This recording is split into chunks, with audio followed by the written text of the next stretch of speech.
बिस्मिल्लाहिर्रहमानिर्रहीम। आप सबको अस्सलाम वालेकुम। आज जिस फ्रेगरेंस के बारे में हम बात करेंगे इसके ब्रांड का नाम है बुल्गरी और इस स्पेसिफिक फ्रेगरेंस का नाम है कोबरा। ये बेसिकली बुल्गरी की एक सीरीज है जो कि है लिगैमे। अदरवाइज बुल्गरी की बहुत सारी फ्रेगरेंसेज मैं ऑलरेडी अपने चैनल पर रिव्यू कर चुका हूँ। बुल्गरी पोर ओम, बुल्गरी एक्वा पोरोम, बुल्गरी एक्वा पोरोम मरीन, एक्वा अमारा, बहुत सारी फ्रेगरेंसेज हैं, लेकिन इनकी एक स्पेसिफिक सीरीज आती है लिगैमे। उसमें एक टाइगार फ्रेग्रेंस है और ये नेक्स्ट फ्रेग्रेंस है जिसका नाम है कोबरा। अच्छा, ये 30 ml की बॉटल है। अदरवाइज जब आप इसकी 100 ml की बॉटल में जाते हैं तो वो ग्रीन कलर की है, लेकिन जो 30 ml की ओरिजिनल ऑफिशियल बॉटल है वो ब्लैक कलर की ही है। मैं आप लोगों को पहले इसकी बॉटल दिखाता हूँ। थैंक्स टू मजर इकबाल जिसने ये फ्रेग्रेंस मुझे भेजी है।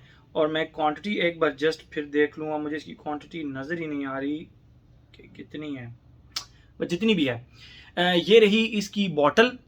ये ब्रांड का नाम लिखा हुआ है बुल्गरी और ये लिगैमे लिगैमे इसकी जो सीरीज़ है जिसका टाइगार है और उसी सीरीज़ की फ्रेग्रेंस है ये। यार मुझे हटना पड़ेगा। उसी सीरीज़ की ये फ्रेग्रेंस है जिसका नाम है कोबरा, KOBRAA। ठीक है, ये अदरवाइज 100 ml में हो तो फुल ग्रीन कलर की होती है।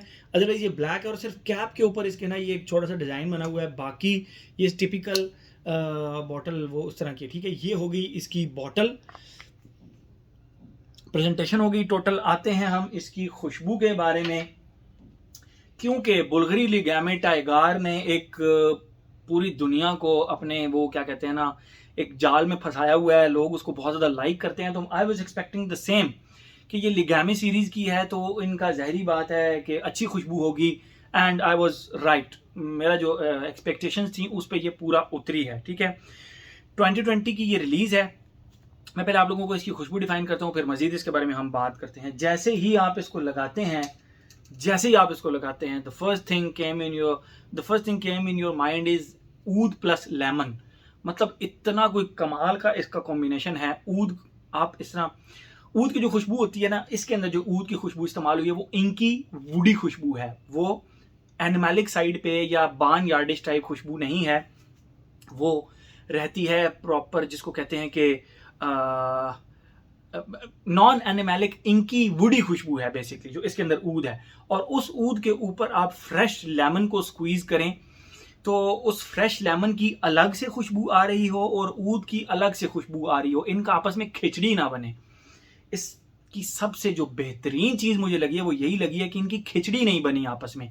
लेमन की खुशबू अलग से निखरी हुई आती है और ऊद की खुशबू अलग से निखरी हुई आती है। एक चीज़ मैं नोट्स नहीं बताता, मुझे नहीं पता इसके नोट्स में लेमन है या नहीं है, लेकिन इसकी खुशबू डिफाइन कर रहा हूँ कि इस तरह आती है। लेमन की निखरी हुई खुशबू आती है और ऊद की निखरी हुई नॉन एनिमैलिक इंक प्लस वुड्स की खुशबू वो इसके स्टार्ट में आती है। ये तो हो गया इसका फर्स्ट फेज। सेकंड फेज के अंदर जो इसका ऊद है non animalic inky plus woody structure का जो ऊद है, उसके साथ आपको बर्निंग रबर की खुशबू आएगी। And if I am not wrong, मैंने इसके नोट्स देखे तो नहीं है, लेकिन वो ओलिबैनम है या फिर वो होगा फ्रैंकनस्टाइन्स, लेकिन ओलिबैनम का ज़्यादा चांसेस हैं, क्योंकि ओलिबैनम जो होता है ना, वो जब भी आप उसको बर्न करते हैं, उसकी जो वो मटेरियल होता है उसको आप बर्नर पे जब बर्न करते हैं तो बर्नड रबर की हल्की फुल्की खुशबू उसके अंदर से आती है, लेकिन at the same time sweet powdery खुशबू भी आती है। तो इसके सेकंड फेज में वो इंकी वुडी ऊद के साथ बर्नड रबर की एक प्रॉपर डार्क सी खुशबू इसके अंदर आपको फील होती है। और यहाँ पे भी ऊद और बर्निंग रबर का जो कॉम्बिनेशन है वो बहुत ही ज़्यादा ज़बरदस्त आपको फील होगा। अब मैं बर्निंग रबर कह रहा हूँ तो आपके जहन में अजीब सी खुशबू आ रही होगी, लेकिन परफ्यूमरी के अंदर जो बर्निंग रबर की खुशबू है उसको बड़ा प्यारे तरीके से ढाला जाता है, उसको बाकी नोट्स के साथ सपोर्ट किया जाता है। हाँ, यहाँ पर जो सेकंड फेज है ना, इसमें ऊद और बर्निंग रबर की खुशबू आपको कंबाइन होकर आएगी। स्टार्ट में लेमन की खुशबू जो है वो, लेमन और ऊद की खुशबू उसको अलग अलग इसलिए रखा गया कि शायद उसकी ज़रूरत थी। सेकंड फेज में ऊद और बर्निंग रबर की खुशबू को ज्वाइन कर दिया गया क्योंकि यहाँ पे ज़रूरत फील हुई होगी इन दोनों को ज्वाइन करने की, एक अलग सी प्यारी सी खुशबू निकालने के लिए।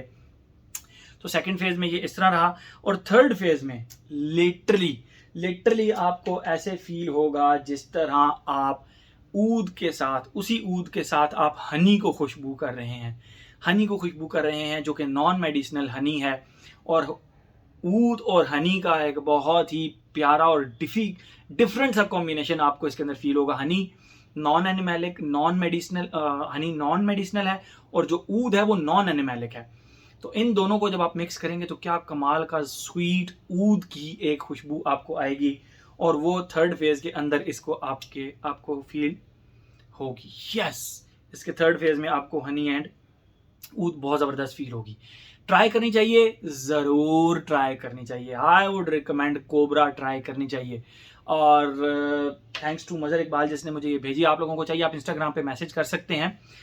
ओके, ये तो हो गई इसकी खुशबू। अब आते हैं अपने पैटर्न की तरफ। Age, gender, longevity, projection, weather, occasion. Age की बात करें तो मेरे ख्याल में हर एज का बंदा इसको लगा सकता है। तो ओनली कंडीशन इस आपको ऊद बेस्ड फ्रेग्रेंसेस पसंद हों।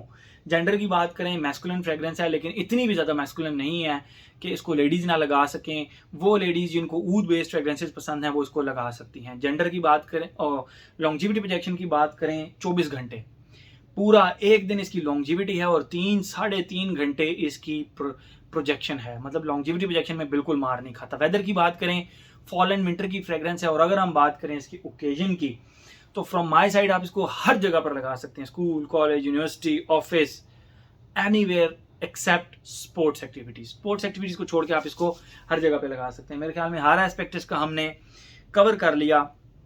तो ये था जी हमारा बुल्गारी का लिगैमे सीरीज का cobra. Thank you so much.